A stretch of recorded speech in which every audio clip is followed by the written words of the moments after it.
As of Monday, April 20, 2026, here is a fast but complete look at the latest headlines across the United States. The biggest themes today are national security, extreme spring weather, stubborn price pressure, immigration politics, and a major moment for American spaceflight.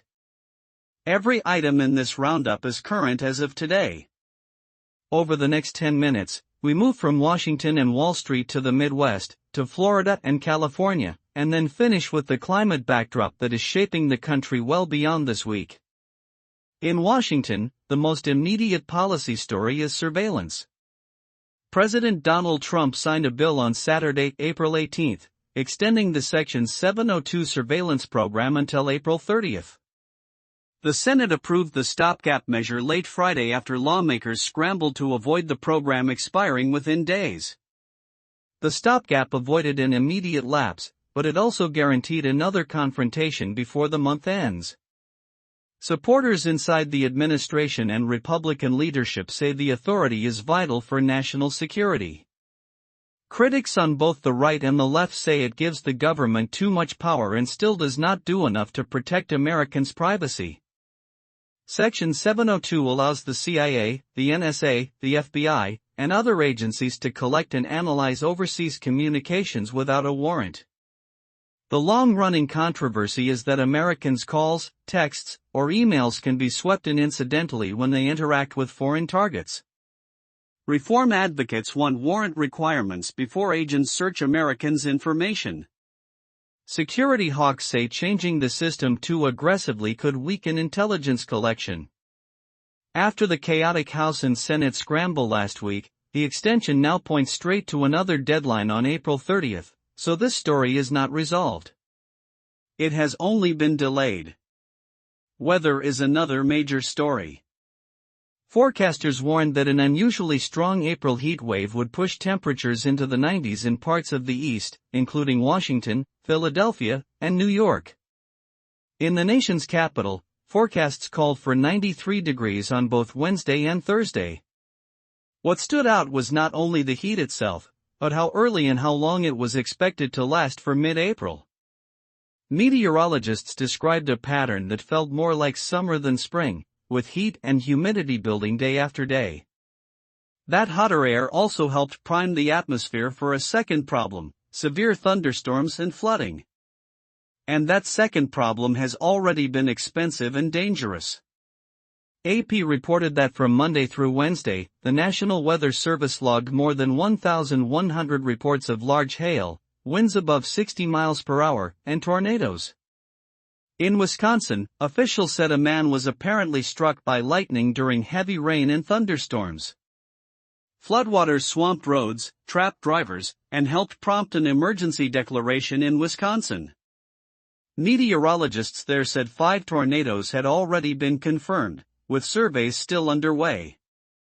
Forecasters say the broader setup, combining very moist air with a strong jet stream, can keep the weather risk alive into the coming days. The economy is sending a mixed message. On inflation, the newest National Consumer Price Index showed prices up 3.3% from a year earlier in March. On a monthly basis, consumer prices rose 0.9%. Energy was the big driver. BLS said energy prices jumped 10.9% in March alone, while gasoline surged 21.2%, the biggest monthly increase since that series began in 1967. Core inflation, which strips out food and energy, stayed much calmer at 2.6% year over year. Food was relatively calm, and food at home actually slipped 0.2% in March. So the headline shock was real, but it was heavily concentrated in fuel. Wholesale prices tell a similar story. The Producer Price Index rose 0.5% in March and 4% over the previous 12 months, the biggest annual increase in more than 3 years. Energy prices at the wholesale level jumped 8.5% from February. That leaves the Federal Reserve in a difficult spot. President Trump has pushed for lower rates, but hotter energy costs argue for caution. Even so, Wall Street has tried to look through some of that pressure. Last week, U.S. stocks rallied to the edge of an all-time high as oil prices eased and investors hoped geopolitical risk might cool. The market is sending a calmer signal than the inflation data. The labor market, at least on the surface, offered a counterweight to those inflation worries. Employers added 178,000 jobs in March, stronger than expected, and the unemployment rate held near 4.3%. Healthcare, construction, and transportation were among the areas adding workers. But the details were less reassuring than the headline. Labor force participation slipped, wage growth cooled to 3.5% over the year, and economists warned that March data may not fully capture the drag from higher energy costs or business caution. Some analysts also described a no-hire, no-fire labor market that can be especially hard on younger workers. In other words, hiring rebounded, but the outlook still looks fragile rather than fully revived. Immigration is also back at the center of the national debate.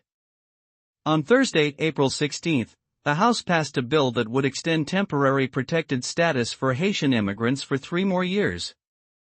The vote was 224 to 204, with 10 Republicans joining Democrats. Supporters say the measure would protect hundreds of thousands of people from being sent back to a country facing gang violence and deep instability. AP reported that the broader fight could affect around 350,000 Haitians living lawfully in the United States. But the bill faces an uncertain path in the Senate, and the White House would almost certainly oppose it. So this was a meaningful House vote, but not yet a final policy change. One of the most positive stories in America right now came from space. Artemis II splashed down off the coast of San Diego on April 10, completing humanity's first lunar voyage in more than half a century.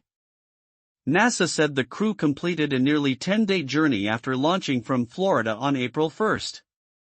The mission did not land on the moon, but it broke the human distance record set by Apollo 13 and safely brought 4 astronauts home. The crew also gave high marks to the Orion spacecraft and its heat shield after re-entry, an important technical win for future lunar missions. For many Americans, it felt like the country's first true moonflight moment in generations. The symbolism matters almost as much as the engineering. NASA says the crew reached 248,655 miles from Earth on April 6, the farthest distance ever traveled by humans. Christina Koch became the first woman to fly to the moon. Victor Glover became the first black astronaut to do so. Jeremy Hansen became the first non-American citizen on a lunar mission. AP noted that the flight delivered images of the far side of the moon and a solar eclipse, while also setting up the next stage of the Artemis program. After years of delays, America finally has a lunar pipeline that looks real again and is no longer just a concept presentation. And the longer-term backdrop to all of this is climate. NOAA said last week that March 2026 was the warmest March ever recorded for the contiguous United States in a 132-year record. The January through March period was also the driest on record for the lower 48, with precipitation less than 70% of average.